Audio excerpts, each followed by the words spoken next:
நண்பர்களுக்கு வணக்கம்.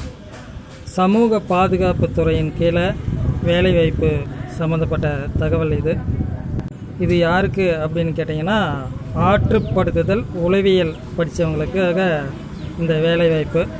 உளவியல்லையோ ஆற்றுப்படுத்துதல்லையோ பிஜி முடிச்சிருக்கணும், முதுகலை பட்டம் முடிச்சிருக்கணும். சரிங்களா?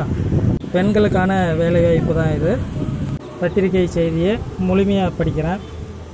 பத்திரிகை செய்தி. அரசாணை எண் நிலை 86 சமூக நலம் மற்றும் சத்துணவு திட்டத்துறை நாள் 25/11/2016 படி தமிழ்நாடு அரசு சமூக பாதுகாப்பு துறையின் கீழ் இயங்கும் 7 அரசு கூர்நோக்கு இல்லங்கள் சென்னை, கடலூர், திருச்சி, சேலம், கோயம்புத்தூர், மதுரை மற்றும் திருநெல்வேலி மற்றும் 2 சிறப்பு அரசு இல்லங்களில் சென்னை மற்றும் செங்கல்பட்டு தங்கியிருக்கும் சிறார்களுக்கு ஆற்றுப்படுத்தினர்கள் மூலம் மதிப்பூதிய அடிப்படையில் கவுன்சிலிங் சேவை வழங்க ஆணை வழங்கப்பட்டுள்ளது. இப்பதவிக்கு தகுதியான உளவியல் மற்றும் ஆற்றுப்படுத்துதலில் முதுகலை பட்டம் பெற்ற பெண்கள் மற்றும் அவர்களது விண்ணப்பங்களை உரிய சான்றின் ஒளிநகலுடன் டேட் கொடுத்துருக்காங்க. 9/2021 1/9/2021 அந்த தேதிக்குள்ளே குறிப்பிட்ட முகவரிக்கு வந்து சேரும் வண்ணம் விண்ணப்பிக்குமாறு தெரிவிக்கப்படுகிறது.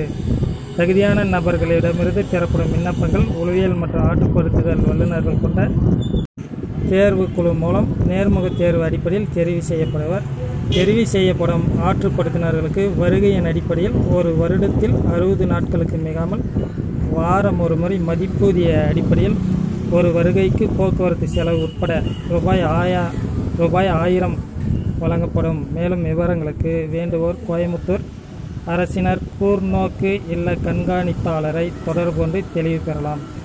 நன்றி நண்பர்களே. கீழே முகவரி கொடுத்துருக்குறாங்க. இந்த தகவல் நிச்சயம் உங்களுக்கோ அல்லது மற்றவர்களுக்கோ பயனுள்ளதாக இருக்கும்னு நம்புகிறேன்.